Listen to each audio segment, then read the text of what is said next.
Hello students, welcome to all of you Shiksha 360 CAT classes. As in the earlier session, we have started the chapter number 70 of Elective Information and Technology, that is Business Continuity and Disaster Recovery Planning. Some of the points we have already covered, just let's overview of that. Business Continuity Plan, BCP versus DRP, that is Disaster Recovery Plan. Next, basically, we have discussed in brief regarding that. After that, we are discussing some of the factors, objectives of BCP guidelines, and employee awareness. Under that, we have discussed some points like fire detection and prevention, hard copy records, human factor,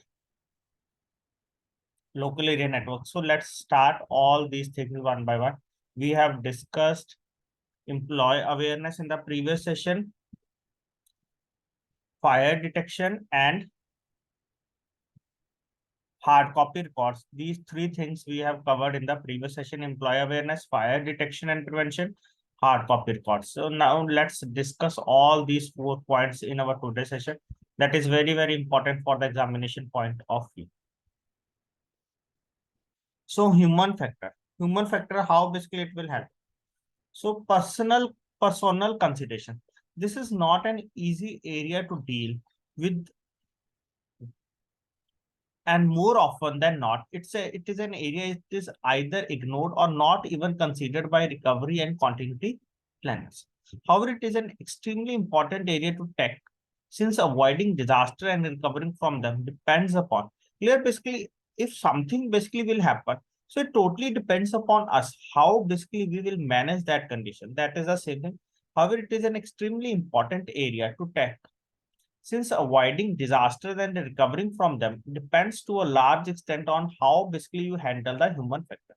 Develop a trauma intervention plan. Consideration include like ensure trauma intervention is initiated basically within the first 24 to 72 hours after an incident.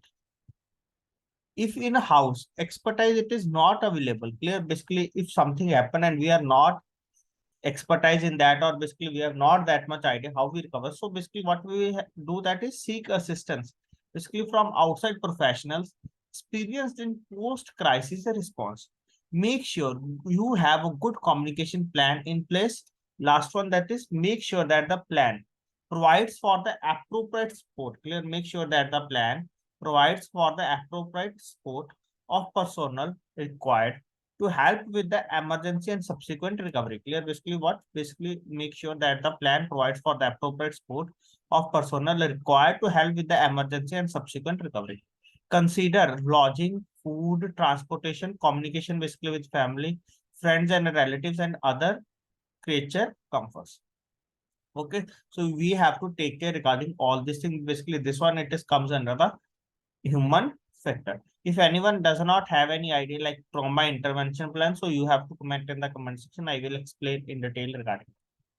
Next one, that is a local area network. Many business units basically now depend upon LANs, that is local area networks, to process and store information locally as well as to assess institutional systems. It is therefore becoming increasingly critical that land environments basically be afforded a reasonable level of protection in order to ensure that the environment is stable. So provisions for scheduled unattended backups of the server should be implemented. Backups of server files should be automated and should happen on a nightly basis. Clear, we can say that on everyday basis. Provisions for scheduled server-initiated backup of hard disks on workstation attached to the LAN should be considered. Clear? So how it will help here, we will discuss in the upcoming slide. A rotation schedule for backup tapes should be implemented and several generations of backup should be maintained. Backup media should be stored in the media safes, preferably basically offsite. Clear? Like if anything happen at the specific area, so basically our data it is already located at any other place. Clear?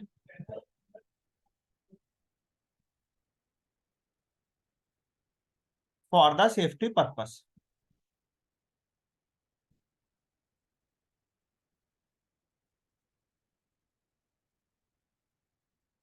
So at least two copies of the server backup should be generated. One backup basically, clear, very, very important. At least two copies of the server backup should be generated. One backup copy should be available on site in case recovery is necessary. Another copy should be restored at an offsite location in case of a fire or some other contingency. Contingency basically we can say that, or any other emergency. Consideration should be given to manual agreements basically with other departments for offsite storage of backup tapes. Clear, like basically where we are storing our data, there will not any case like of theft, basically minimal cases of clear, or minimum we can say that happening of theft or any other incident at that place. Backup tapes should be stored in a data safe. Data safes basically are fire resistant safes specially designed to protect magnetic media from damage caused by magnetism. Clear? So data safe basically are fire resistant safes specifically designed to protect magnetic media from damage basically that is to be caused by magnetism or fire or heat and water and airborne contaminants. Clear? Airborne contaminants basically such as like smoke and dust. LAN backup and recovery functions should be restricted. Clear? LAN backup and recovery function should be restricted to the administrator. A number of different backup techniques should be used like full backups and incremental backups. Full backups basically for what? Basically full backup basically should be used for the total system recovery. Incremental backup basically are used for fewer medium recoveries. These are faster to run. Clear? Basically full backup basically that is specifically used for the total system recovery, and incremental backups basically that are specifically used for the fewer medium recoveries. These are faster to run. Incremental backups are basically generally used for recovery of old version of files and the restoration of file integrity when files becomes corrupt. Clear? So you have to remember that basically when we have to use the full backups, that is for the total system recovery, and when we have to use the incremental backups, clear, that is for the fewer medium recoveries, or we can say that basically for the recovery of old versions of files or the restoration of file integrity, basically when the file becomes corrupt. Further, basically we have to discuss now four things here. So LAN environments basically should include hardware redundancy. Redundancy basically what is the meaning of that? Redundancy basically it is a technique which enables a LAN administrator to provide for continuing services basically in failure of critical components. So there are number of techniques used to provide hardware redundancy. Clear? So what are the number of techniques? Clear? So there are a number of techniques used to provide the hardware redundancy. First one that is disk mirroring. Second one disk duplexing. Third one that is drive arrays. Fourth one that is hot backups. Clear? So disk mirroring, disk duplexing, drive arrays, and hot backup. So now let's discuss regarding all these points to be one by one here. So first one that is the disk mirroring. What is that? It is the duplication of data from one hard disk to the another hard disk. Clear? So disk mirroring, that is same thing. Mirror like that is same thing. We have to generate. Clear? It is a duplication of data basically from the one hard disk to the another hard disk.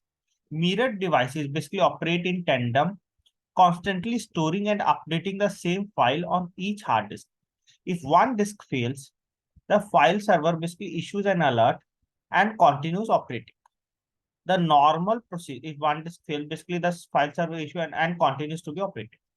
The normal procedure in the case of a mirrored disk failure is to bring the server down at the earliest opportunity and replace the damaged disk. The system will automatically copy the redundant data on the file server to the new disk. Since mirrored disk share common disk controller circuitry, access to either disk is at risk should the controller itself fail. Okay, because it is basically same. We can say that same controller it is to be used like this way. Disk and mirror disk. Disk controller it is to be same. If anything happen there, so we can use that.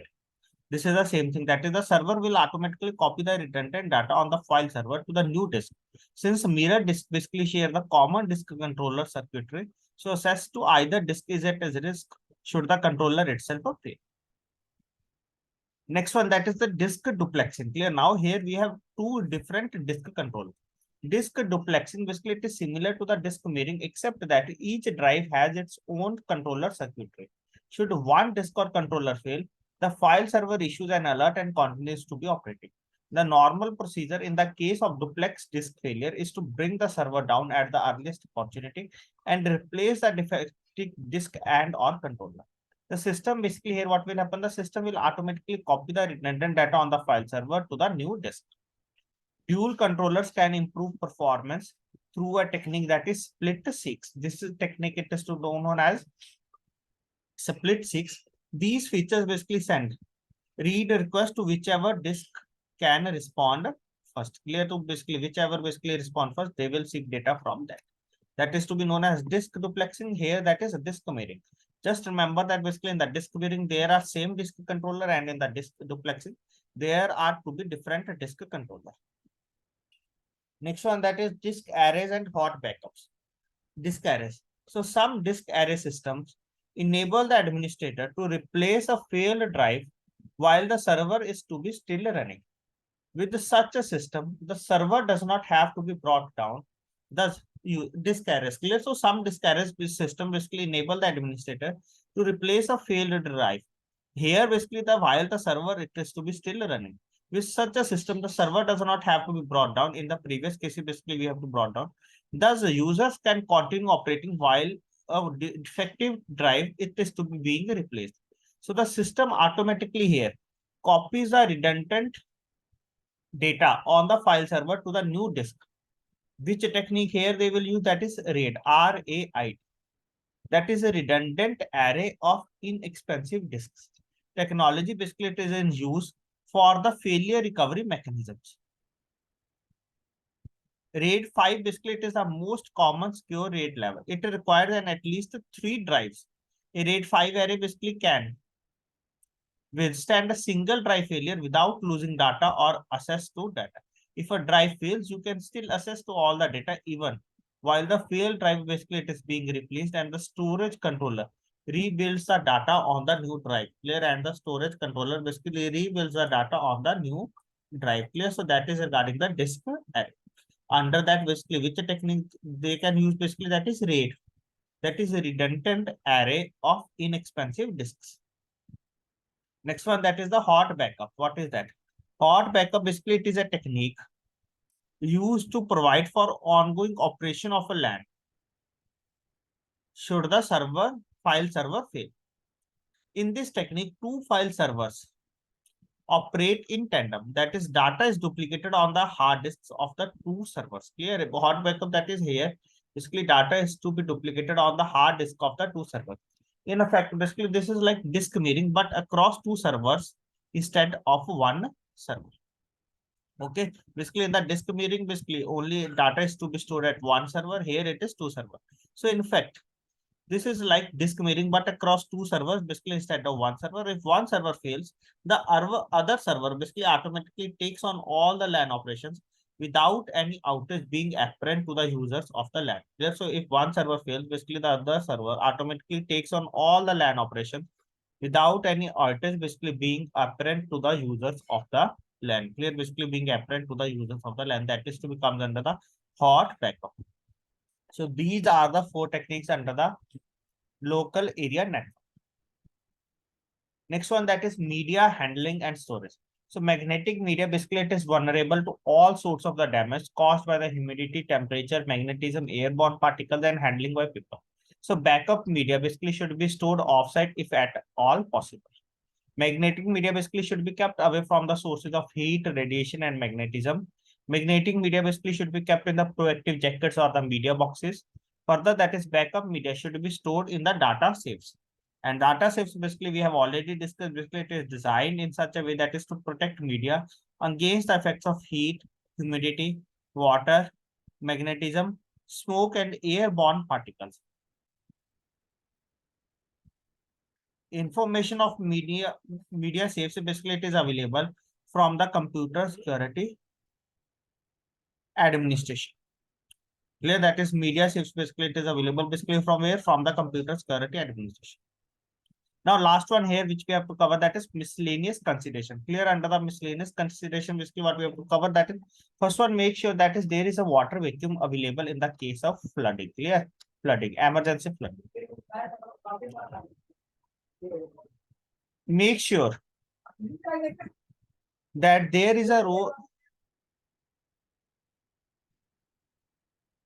Make sure that there is a roll of plastic that can be used to cover the equipment. Basically, in the case of sprinkler system malfunction or burst water pipes, etc. Clear. Make sure that there is a roll of plastic that is to be used basically for the covering.